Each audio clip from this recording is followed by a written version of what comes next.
Good morning. This is like the fourth time I've tried to start the first 10 seconds of this video.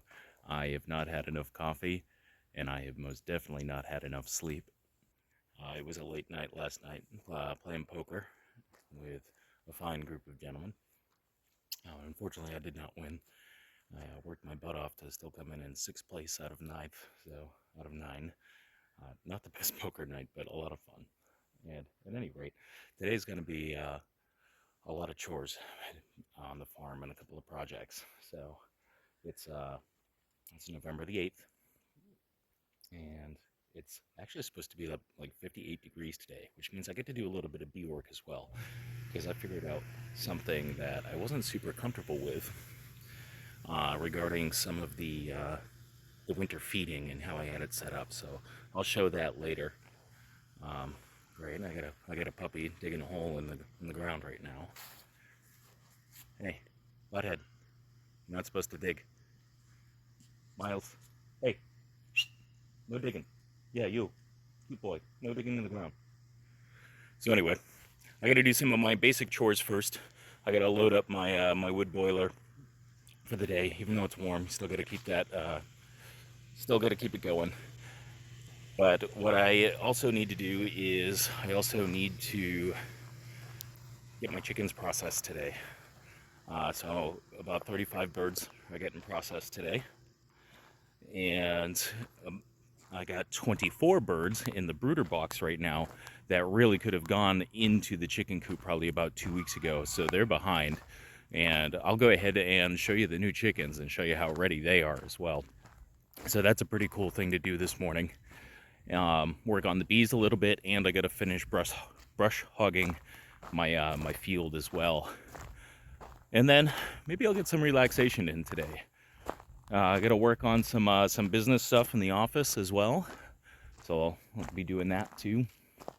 And then hopefully spend some time with my awesome wife and see what the kiddos are up to today as well. But just a beautiful morning. It's pretty nice to be in early November and out here just in a sweatshirt and a hat, and I probably don't even need that. It's already almost 50 degrees. Hi, new chickens.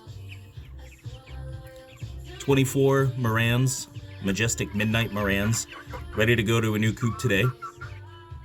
But what I'll need to do as part of that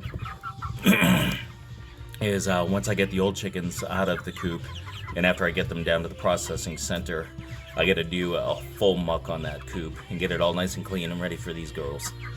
But today, you girls get to move. Well, these are the birds all loaded up. This is probably my least favorite part about owning animals, is you spend years looking after them and protecting them and trying to care for them, and then you have to make the decision on when to end their life and send them to the farm, so to speak. So all you can really do is be grateful and say thank you. And yeah, that's it. Just send them off with gratitude, I suppose. I know it's a hard part of farming, but it is what it is. So all new shavings in the duck house, 3 bags worth, and took out 2 tractor buckets of the old stuff. I used the deep litter method, and the problem with the deep litter method is, well, it gets deep. So when it's time to muck it out, it's a lot. And some of that stuff I probably could have taken off the top layer and turned it and tried to reuse it. But you know what? Sometimes it's just good to do a full clean out and put all new fresh stuff in, which the ducks will appreciate. The little feet will be nice and insulated on the floor if I can just convince them to come in at night. They're actually really good if I go out and corral them. They will go right up the ramp and into this duck house, not a problem. But if I just leave them to their own devices, even if there's 2 feet of snow on the ground, they'll just lay in the snow. Ducks are weird.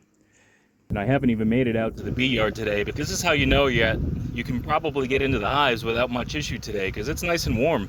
They're out working. They're grabbing this pollen sub like no tomorrow. And you can watch them fly right through the sky, right back to the hives, bringing it home.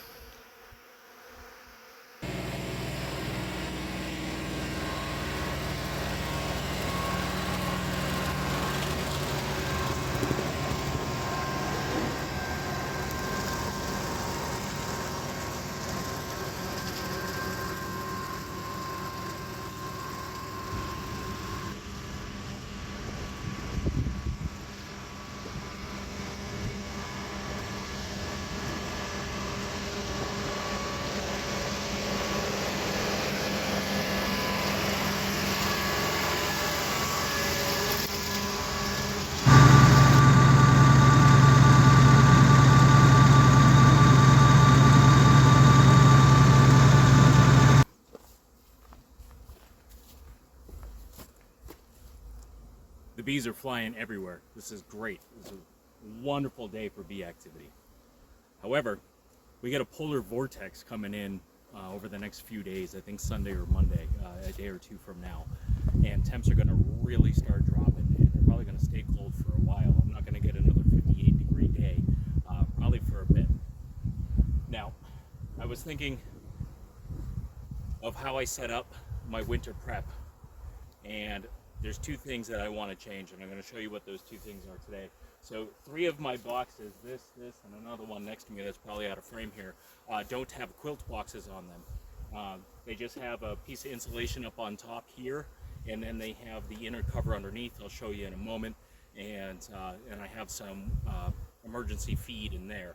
However, what I did, and I'll show you, and this is what I'm wanting to change, is I put the feed up on top of the inner cover. Now, when it's warm out, that's not bad. They'll come up and they'll get it. They're actually chewing on this fondant a little bit right now. But when it's cold out, when it's in the middle of winter and it's 20 degrees or in the teens or whatever, they can't come up above this board to chew on this stuff because they're breaking cluster to do it, and that's pretty dangerous. So I went ahead and I made up for these 3 hives, 3 feeder shims. Those are going to go underneath the top cover right here. These will sit right on top of the top bars like they're supposed to. This stuff, I made this out of AZAC. This is probably the most expensive option you can go with, other than maybe gold bars. So an 8-foot section of AZAC cost me $10, but with that $10, with that 8-foot section, I can make 1 1/4 of these. So if I was to buy 4 of those, 4 8-foot sections of AZAC on the this 1x2, then I would have spent $40 and I would have gotten 5 feeder shims. Now, if you go online and you look at the feeder shims, some of them are around $10 a piece. So I didn't save any money by going AZAC, but this stuff also isn't going to warp, it isn't going to mold, I never have to paint it. It's going to be phenomenal in that regard. Will I do AZAC again in the future? Probably not, but this is what I wanted to do this time. So before the bees start going all over the place, let me get some of my tools here. I already got yellow jackets coming in here as well. Let's give these girls a little puff. Let them know I don't mean any ill intent.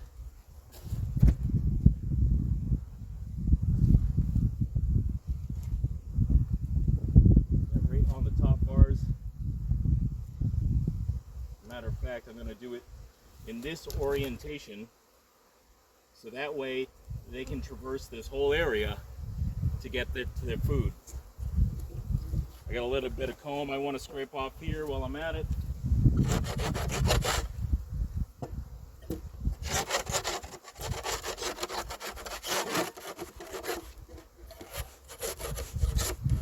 All right, feeder shim. I'm going to put this back on. Now, I'm going to put this foam inside. What do you think? Do I like that? I think I like that. I think I'm going to get a better R value and less heat escape if I do it like this.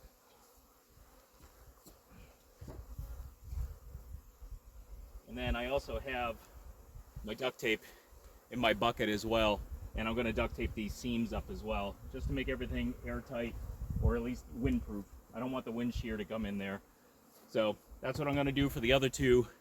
Now, let me see if I can move the camera here so I can show you what I wanted to fix on the other hives. Yep, there we go. And let me see if this is one of the hives. I know I seem super prepared, right? I'm moving all around, I'm moving the tripod, I'm moving tools. I didn't check stuff first. This is how it is though, man. You just gotta work. It's not always beautiful. Sometimes you just gotta do what needs to be done. Yeah, this is one of the ones. So this one does have a quilt box on it. So inside,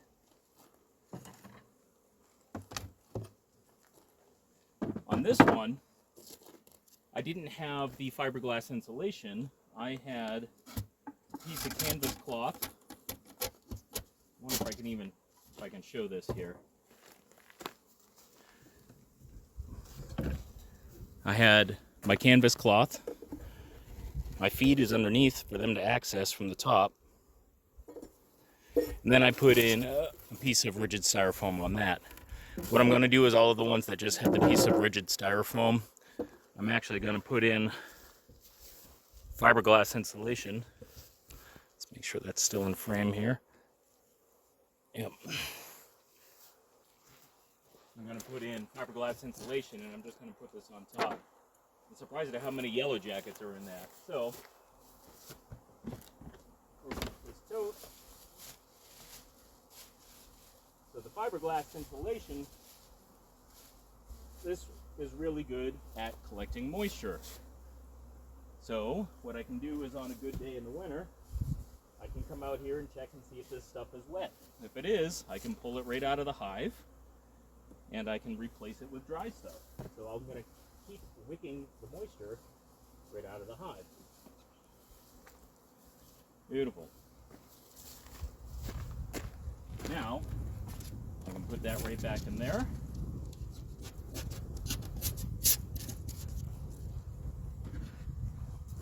Put this back on, and this is another problem that I didn't really take care of, is actually want it so that the vent for this is closest to this portion on the quilt box, but the top cover is not going to sit well against that. So I just got to scrape that stuff off real good on these other hives in order to make sure that it's going to sit nice and flush.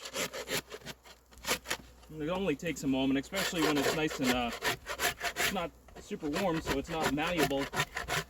It's pretty brittle, and it just scrapes off really quick and easy. So boom.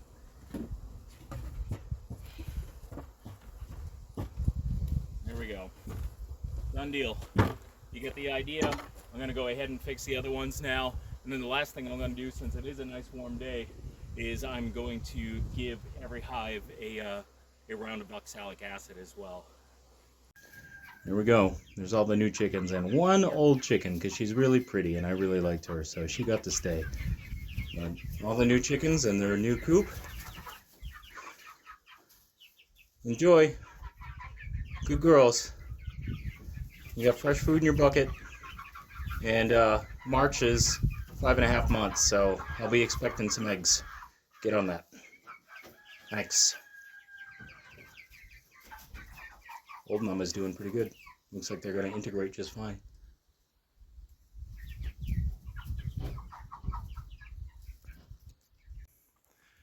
Today I got a lot of stuff to do here. What is it? It's Saturday, and it's the beginning of November. I'd have to check on the back side of my phone to tell you exactly what date it is. Hey, good morning. I'm Paul with Raven Creek Homestead. It's good morning.